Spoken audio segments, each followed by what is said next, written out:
Here the question is, the roots of the equation a square plus b square into x square minus 2 into ac plus bd into x plus c square plus d square is equal to 0 has equal roots, then prove that a by b is equal to c by d. If the roots are equal, then we know b square minus 4ac is equal to 0. Using this formula, here a is equal to a square plus b square, b is equal to minus 2 into ac plus bd, c is equal to c square plus d square. Using this formula,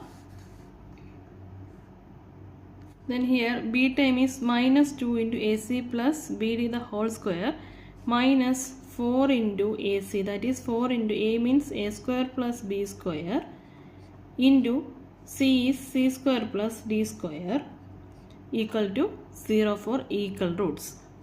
Then by squaring this term, minus 2 square is 4 and ac plus bd the whole square minus 4 into a square plus b square into c square plus d square is equal to 0. Taking the 4 as common and cancel, that is ac plus bd the whole square minus a square plus b square into c square plus d square is equal to 0.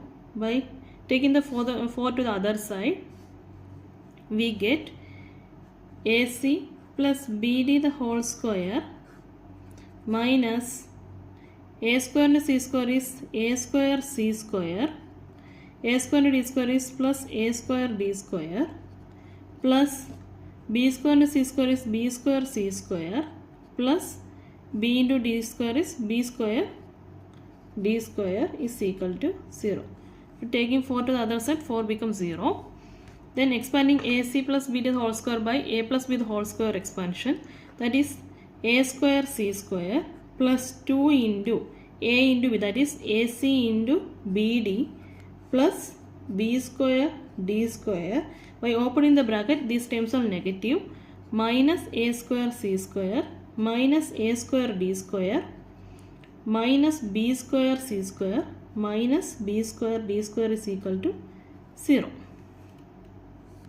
Then cancel in the like terms, a square c square minus a square c square, then b square d square minus b square d square. After cancelling, we get the terms as minus a square d square plus 2ac into bd minus b square c square is equal to 0. By taking negative and arrange the terms, then minus of a square d square plus 2 into, I write it as a into ad into cd, arranging the terms according to the square terms, plus here also negative, plus b square c square equal to 0. This negative become positive. Then this can be written as AD minus BC the whole square, that is a square minus 2AB plus b square equal to 0, or AD minus BC is equal to 0, or AD is equal to BC. From this we can write as A by B is equal to C by D, hence proved.